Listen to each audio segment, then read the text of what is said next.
Hello, I'm Maria Ng. Welcome to my final presentation for my capstone project for EDTC 6332. The project I created is an e-learning course to review the concepts concerning the interactions among plant systems. This project was aimed at freshman biology students that are preparing to take the STAR End of Course exam or EOC. Based on last year's STAR data, Text 10B, which includes interactions among plant systems, was one of the lowest scoring topics. So I chose to focus my project on this particular concept. The ultimate goal for this project was to create an online instructional solution that would aid to increase student performance on the District-Based Assessment, or DBA, which is the district benchmark or practice exam to prepare students for the EOC. If student performance increased on the DBA, it's a good indicator that they will perform better on the EOC, which students are required to pass for graduation.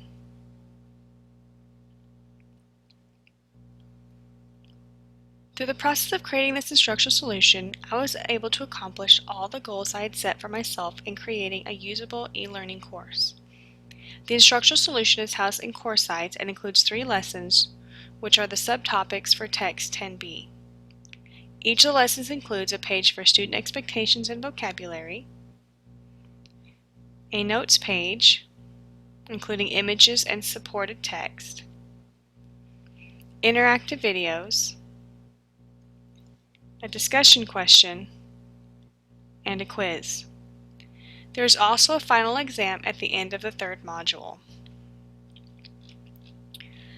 For the most part, my end product was very much aligned with my initial plan.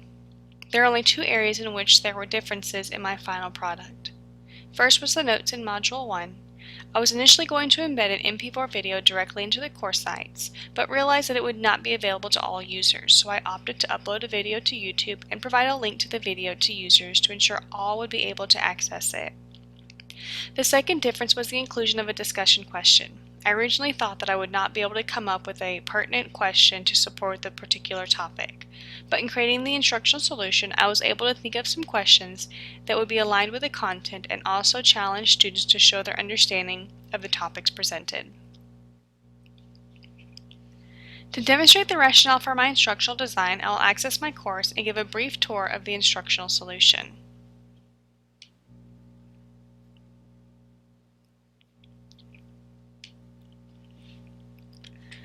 This is my home page. As you can see in the menu bar, I have a Start Here, which will welcome students and explain the course navigation. I also have 3 modules, a final exam, and a class discussion. 3 modules cover 3 subtopics. Interactions of plant systems is Module 1, specifically plant transport. Module 2 will be reproduction, and Module 3 will be response to the environment. Each module is broken up into different components. First are the student's expectations and vocabulary. This will inform the learner of expectations for learning and the vocabulary that they will need to know.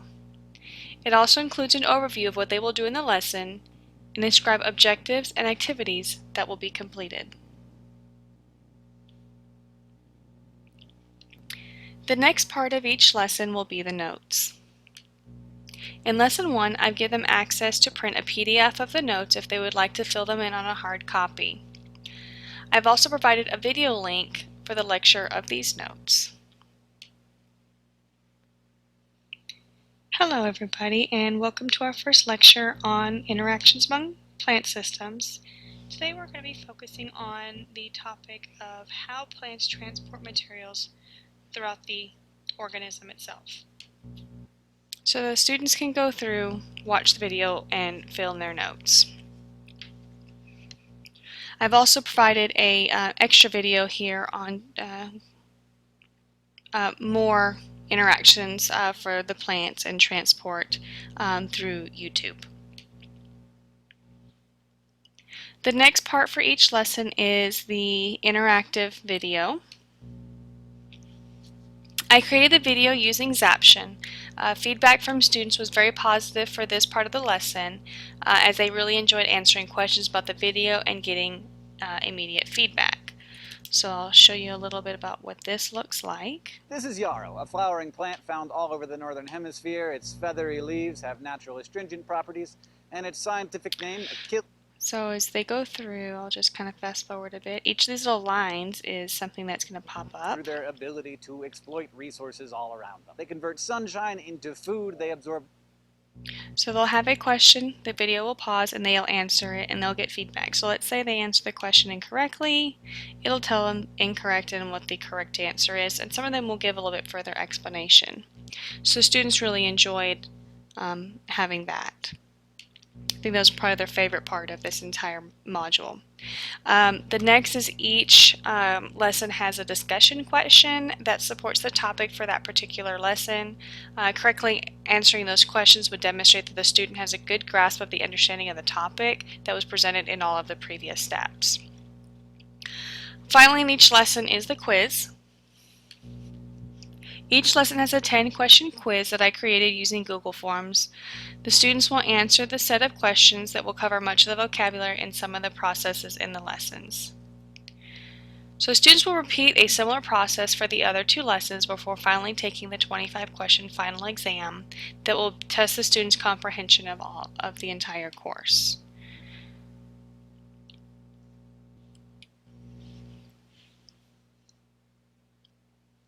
So throughout the process of completing this project, there are many lessons I learned. Some are small, others were major. I'm going to focus on the 3 biggest lessons learned in completing this project. The first is about formative evaluation. I realize it's best to do it early and even more than once if necessary. Waiting until the project is done or almost done can prove to develop setbacks if errors are made and need to be fixed, versus catching them early in the process and allows you to make changes and create a better final product.